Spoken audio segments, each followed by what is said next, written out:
এটা বাংলাদেশের ইসলাম, এটাকে আরবের ইসলাম বানাবার চেষ্টা করবেন না, এটাকে ইরানের ইসলাম বানাবার চেষ্টা করবেন না, এটাকে টার্কির ইসলাম বানাবার চেষ্টা করবেন না।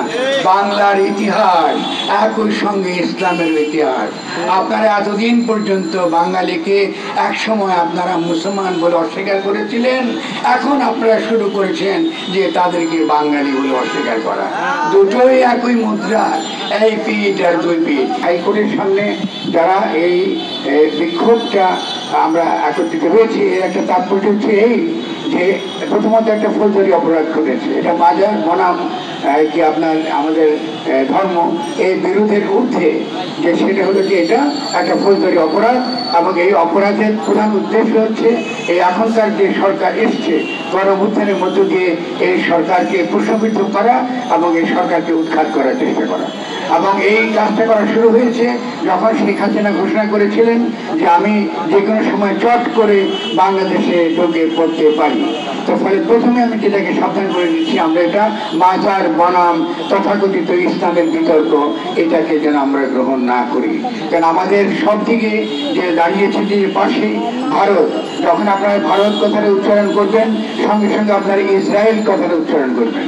কারণ আমাদের কিন্তু আজকে এই বর্তমানে গণঅভ্যুত্থানের মধ্য দিয়ে যে সরকার এসেছে তার শত দুর্বলতা থাকা সত্ত্বেও, তার বিভিন্ন ক্ষেত্রে তার বিভিন্ন রকম বিশৃঙ্খলা আমাদের সমালোচনা থাকা সত্ত্বেও আমরা 100 ভাগে গণঅভ্যুত্থানের সরকারের পক্ষে থাকবো।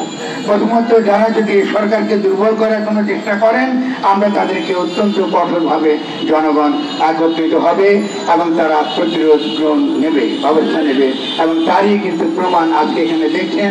আমরা মাজার থেকে এসেছি, আমরা যারা ধর্মপ্রাণ মানুষ তারা এসেছি, আমরা যারা সেকুলার বলে দাবি করি তারা এসেছি, আমরা বিভিন্ন জায়গা থেকে একত্র হয়ে আমরা এই গণঅভ্যুত্থানের ফসল যে জনগণকে ঐক্যবদ্ধ করে, সে ঐক্যের ভাষা নিয়ে, সে ঐক্যের শক্তি নিয়ে আমরা এখানে দাঁড়িয়েছি।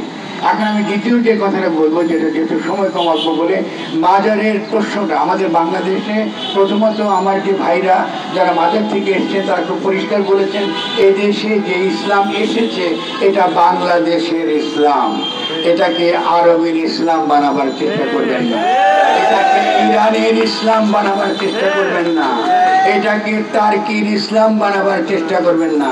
বাংলার ইতিহাস একই সঙ্গে ইসলামের ইতিহাস।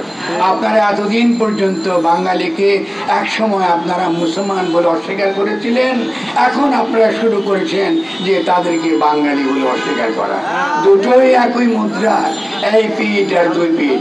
দুই রকম শত্রুর বিরুদ্ধে, দুই রকম ড্রাগনের বিরুদ্ধে কি করে লড়াই করতে হয় আমাদের তরুণরা কিন্তু দেখিয়ে দিয়েছে।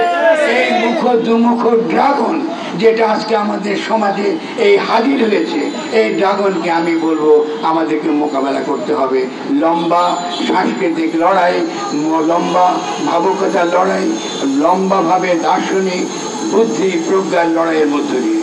শেষ যে কথাগুলো গুরুত্বপূর্ণ আমাদের বুঝতে হবে সেগুলো এই, আমাদের দেশে যখন আমাদের ধর্মকে বেহেশতে যাবার টিকিট, দোজখে যাবার টিকিট বা দুজখিতে যাবে না তার যে তথাকথিত পরোয়ানা বিক্রি করার যে ব্যবসা, যেটাকে ধর্ম বলা হয়েছে, এই ধর্ম আমরা বাংলাদেশে চাই না।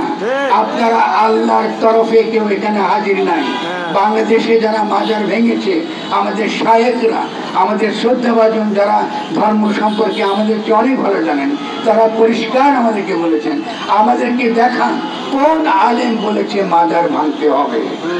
আপনারা কারা কোথা থেকে এসছেন, আপনার কোন ইসলামের ধ্বজা নিয়ে আপনারা দাঁড়িয়েছেন যে আপনারা মাজার ভাঙতে দিয়েছেন?